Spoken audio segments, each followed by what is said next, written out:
começar aqui hoje mais um Tá com as Marias. Você não vai com as Marias, tá? Você tá com as Marias. E no podcast de hoje, nós estamos aqui com ele, que fez e faz história aqui em Nova Iguaçu.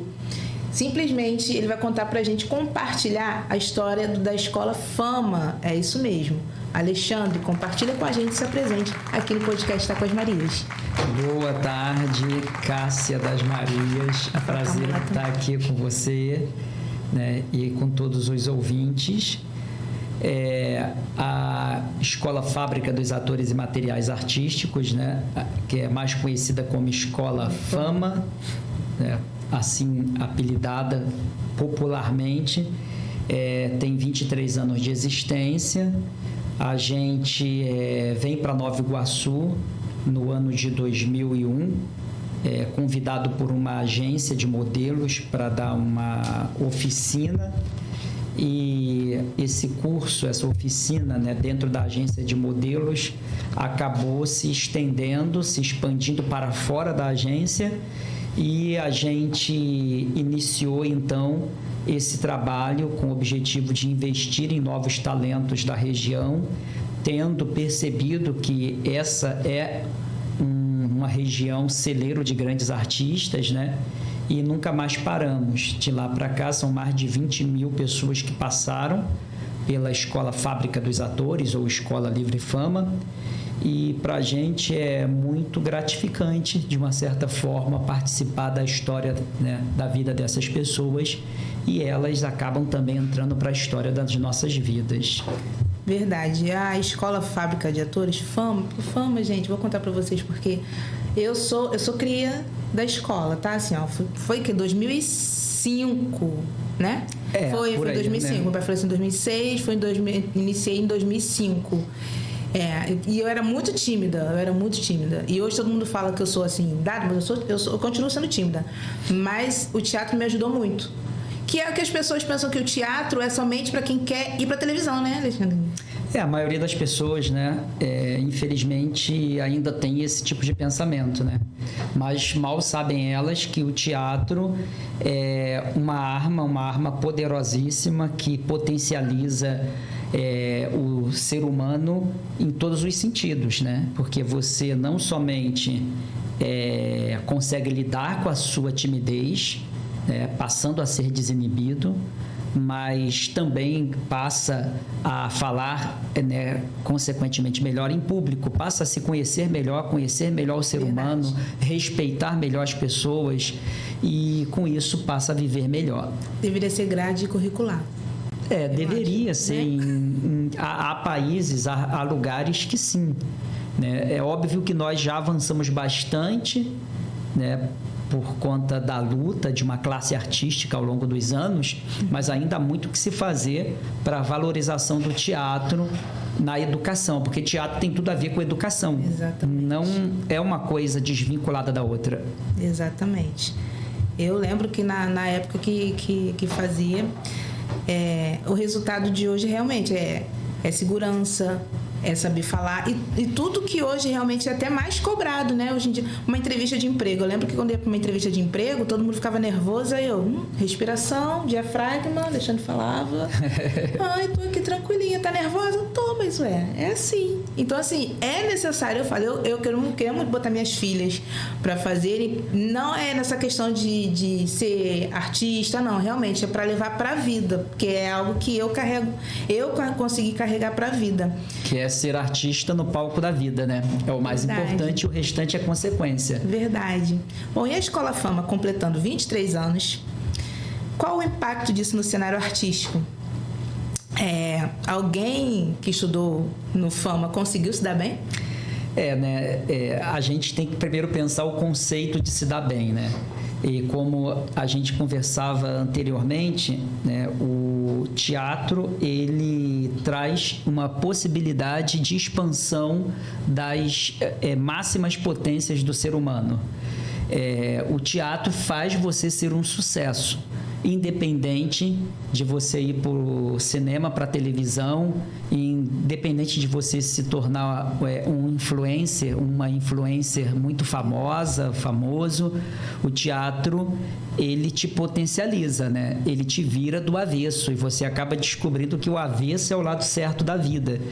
Então, quando a gente pensa o impacto de 23 anos de trabalho, onde mais de 20 mil pessoas passaram por ali, a gente pensa que são mais de 20 mil seres humanos que passaram a conhecer a potência da arte, a potência do teatro, a entender que a arte ela está intrinsecamente ligada ao ser humano, porque o próprio ser humano é uma obra de arte, né?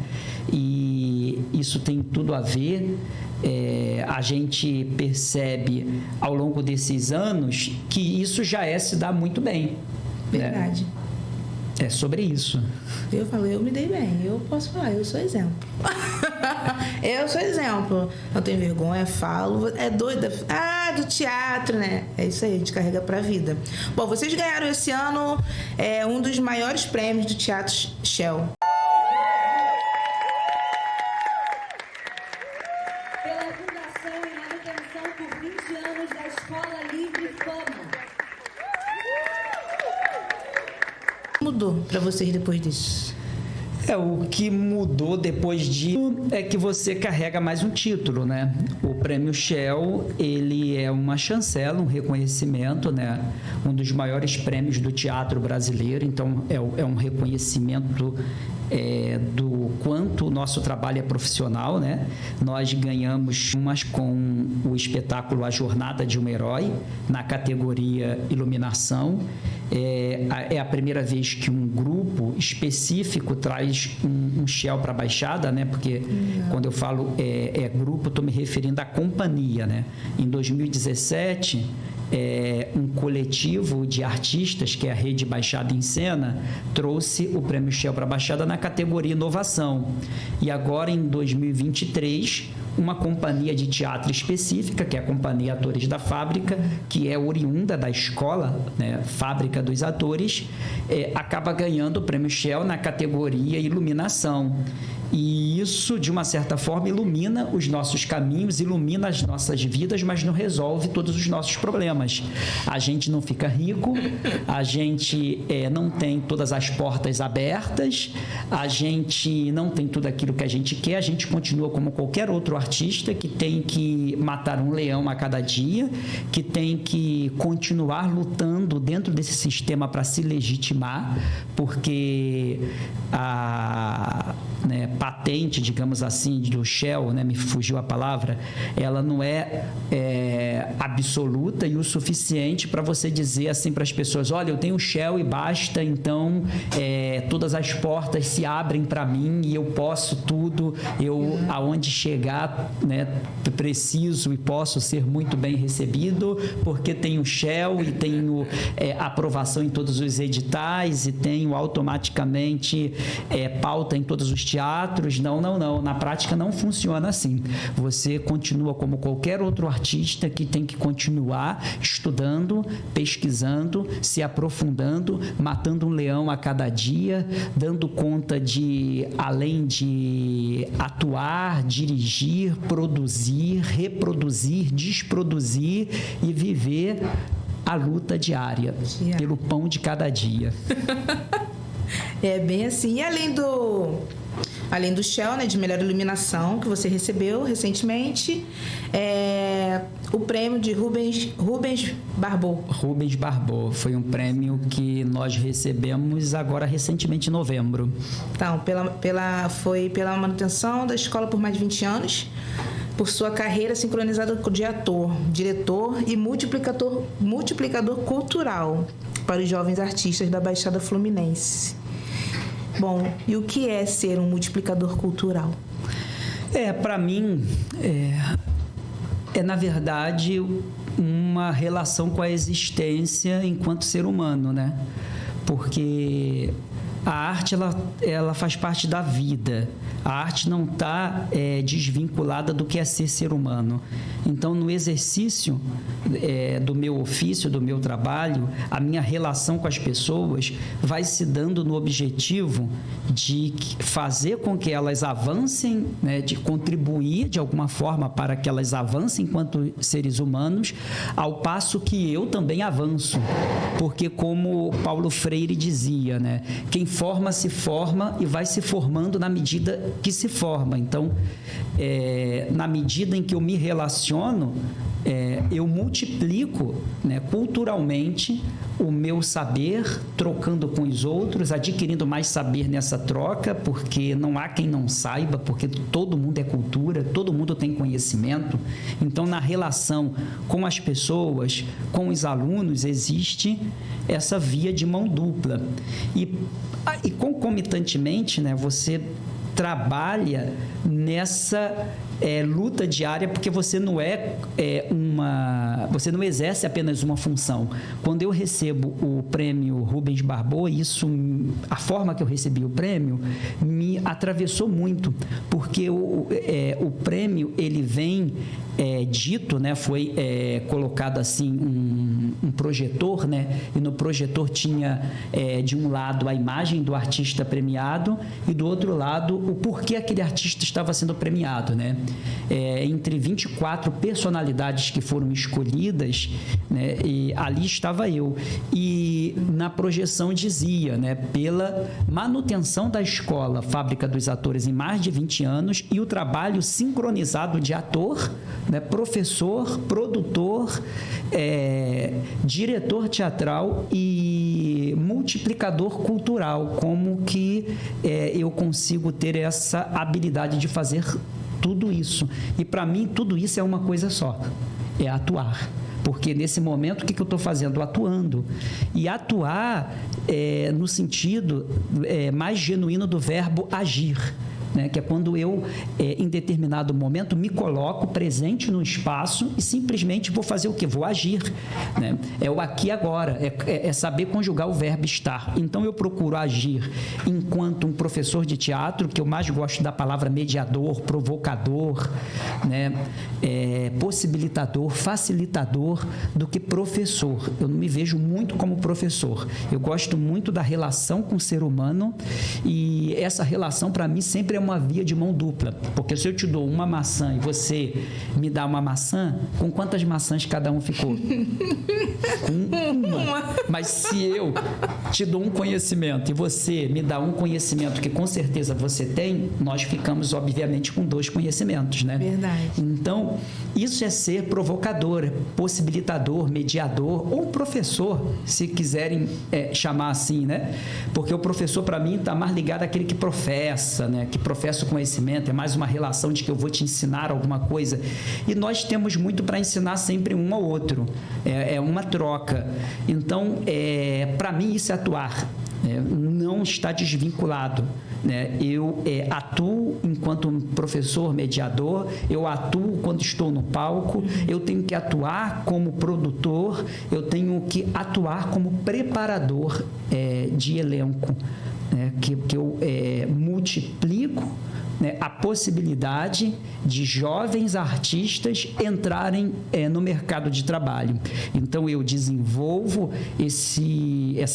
eu exerço essa função de estar ali com aquela jovem, aquele jovem, individualmente trabalhando em determinado espetáculo, determinada cena, determinada peça, como se fosse levantando ali uma parede, né? Tipo, assentando tijolo. Então, você tem um passo a passo, você tem todo uma metodologia a seguir para que você alcance determinado objetivo. Agora, eu quero te fazer uma pergunta. Quando você se descobriu, assim, da arte? Porque, assim, você falando, a gente vê, você vive da arte, você ama a arte, isso é notório, assim, você faz com amor, como você... É isso, Alexandre, é isso, é viver da arte, pela arte, na arte. Agora, como você se descobriu? Foi com quantos anos? Não, eu vi... Foi como? Eu comecei no teatro com 12 anos porque eu era bem tímido, né? E depois eu tive que largar, né, por impossibilidades financeiras, né, de continuar, né, pagando curso, aquele corre, aquela coisa toda. Mas eu nunca consegui, né, me desligar. A coisa ficou batendo forte em mim e eu voltei, né? E para mim, assim, eu não paro para pensar ou dizer exatamente quando que isso aconteceu. No processo de existência, né, enquanto eu me enxergo como sujeito, né, dentro de um mundo, né, de uma classe social, eu consigo perceber a potência que a arte tem no ser humano. E ao perceber isso, eu vou vendo que eu posso contribuir de alguma forma para a melhoria do mundo, das pessoas, e automaticamente a minha melhoria, né? Porque na medida em que os outros avançam, eu avanço. E acho que a arte está muito ligada a isso. Ela não está desvinculada dessa relação do crescimento enquanto ser humano. É porque eu vejo assim, o curso Fama é você, né? Assim, a fábrica de atores é você. Não é como uma escola que tem diretor que é substituto, né? Assim, troca de nome, troca de CNPJ. Fama é você. Você é o coração da fábrica de atores. Pode até ser, né? Mas o meu desejo sempre é que as pessoas consigam dar continuidade sem mim, né? Hoje, por exemplo, eu acho que muita coisa na escola funciona sem mim. Hoje, eu muitas das vezes viajo com a companhia apresentando espetáculo, como é o caso da Jornada de um Herói, como agora, por exemplo, a gente fez uma temporada em São Paulo com o Ricardo III, e a escola ela é tocada pela galera que está lá, né? E eu tenho esse objetivo, eu trabalho para isso. E é uma coisa que eu não sei explicar muito. É óbvio que existe ali uma relação, né, muito paterna, né, ou materna. Quem chega não quer sair. Uma coisa assim que a gente não sabe explicar muito bem, né? E nem eu. Mas Agora eu vou voltar aqui e falar sobre... Você lançou recentemente um livro, né? Que é o Ricardo III. Tá aí, que foi lançado recentemente um livro, Dramaturgia, de Ricardo III, um homem do seu tempo. Você esperava por isso? Na verdade, não, né? O livro Ricardo III, né, foi assim, uma coisa repentina, porque nós fizemos uma temporada no Teatro Café Pequeno, no Leblon, no mês de... antes de novembro, outubro, né? Nós fizemos ali, o mês de outubro. E no final da temporada, recebemos um convite para irmos para São Paulo, fazermos uma curta temporada lá, 10 apresentações, no Teatro Giostre. E aí o dono do teatro tem a editora Giostre. E ele, de repente, fala, nossa especialidade aqui é lançar livros. Aí ele faz uma proposta para a gente, muito bacana, e surge essa oportunidade que a gente agarrou. E é uma grande satisfação porque a peça, ela hoje está aí em circulação, sendo apresentada, né, e que continue por muito tempo, mas chega um momento que ela vai parar. E o livro fica, né? Verdade. Então, a gente tem essa adaptação, essa dramaturgia, agora como literatura, e que vai percorrer aí a eternidade. Que assim seja. Que assim seja. Parabéns, né, pelo livro. Mais uma conquista. 2023 foi um ano, né? Um ano de muita luta. Um ano de muito trabalho. E e automaticamente um ano em que você conquista sim, porque se você planeja, se você estabelece um foco e você trabalha com dedicação todos os dias em função daquilo que você quer, você pode não alcançar exatamente aquilo que você planejou, porque nós somos seres humanos, falhamos e por aí vai, né? Mas em algum lugar legal você chega. Por isso que é importante você planejar, é importante você ter foco. E 2023 foi esse ano, né? Que bom. Bom, e o que você acha do mercado artístico? Em especial do teatro, né? É muito disputado? Sem dúvida, né? Muitíssimo disputado. Mas isso é fruto de um sistema, né? Porque, assim, a história de toda a sociedade é a história das lutas de classe. E você ter consciência de classe te ajuda muito a se enxergar como sujeito dentro de um território, né? Que no nosso caso é a Baixada Fluminense. Que território é esse? Como que isso é visto diante desse mercado artístico? E qual o seu papel dentro disso? Então, a disputa ela está aí. E que não deveria ser assim, né? Mas o sistema que a gente vive nos coloca, né, nesse lugar de nós termos que nos legitimarmos a todo dia, né? Como eu disse antes, não basta ganhar o prêmio Shell, não basta ganhar o prêmio Rubens Barbot, não basta ter 23 anos de existência da escola, ter 30 anos de carreira, de trajetória artística, não basta um monte de coisa, porque você precisa, diante do mercado que está posto, se legitimar a cada dia, matando um leão e enfrentando todas as dificuldades como qualquer ser humano enfrenta. É bem assim. E agora em 2024, onde vocês querem chegar? O sonho de conquista de vocês é agora para 2024? Nós queremos continuar fazendo teatro, que a nossa arte seja potente para tocar as pessoas com afeto, com generosidade, numa relação recíproca, né, que é essa via de mão dupla que eu falei, onde a gente dá e recebe, porque dá não dói, e a gente está aí em 2024 para dar afeto, generosidade, troca, procurar aprofundar a nossa pesquisa teatral e ocupar novos espaços, porque nós, enquanto moradores da Baixada Fluminense, conscientes do nosso papel na sociedade, do nosso lugar, conscientes dessa luta de classe que eu antes falei, entendemos que é necessário ocupar novos espaços.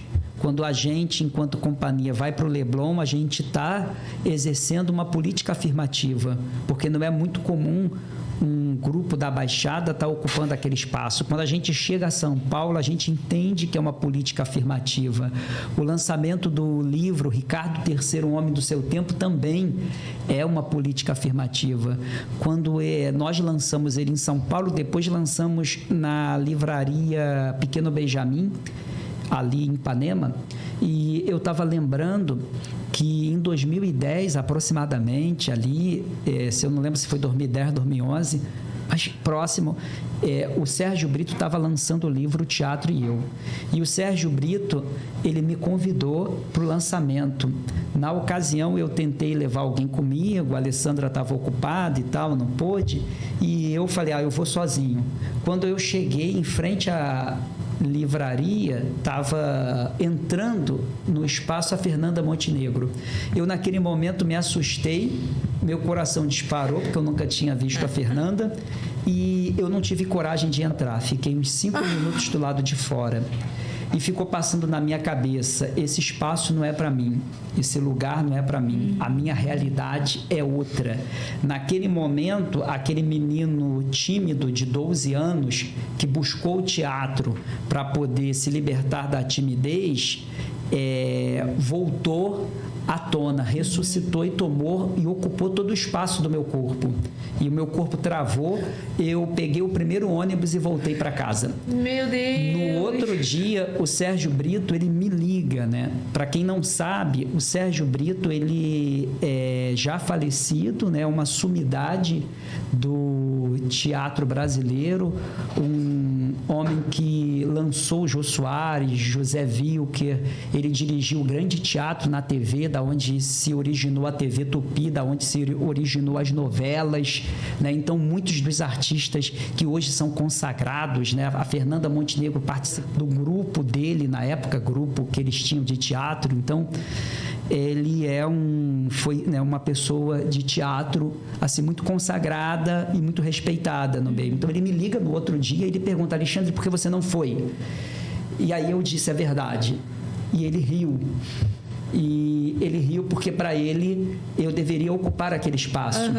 E quando hoje eu chego em outros espaços, eu lembro disso, que esses espaços, eles são para mim. E eu trabalho hoje em função de contribuir com a carreira de pessoas que são super tímidas, travadas. Eu já recebi pessoas que não conseguiam olhar nos olhos, né, de apertar a mão, pessoas enviadas por psicólogos e etc., porque tinham um grau altíssimo de timidez, introspecção.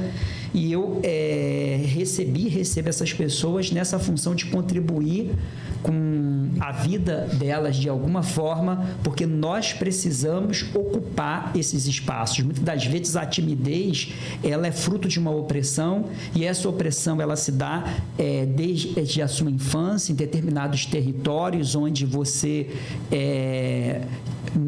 você ouve, você recebe, né, palavras negativas de que aquilo não é para você, de que aquilo não é o teu lugar. Então, para a gente, 2024, ele tende a ser o que nós almejamos para 25, para 26, ir com tudo para ocupar novos espaços, porque essa é a nossa missão. Vai ser. Agora, só voltar um pouquinho lá no Shakespeare, antes da gente fechar aqui. O que diria a Bárbara Eliodora se visse você fazer Shakespeare dessa forma? Talvez ela dissesse, né, que merda é essa? Não sei. Ou talvez ela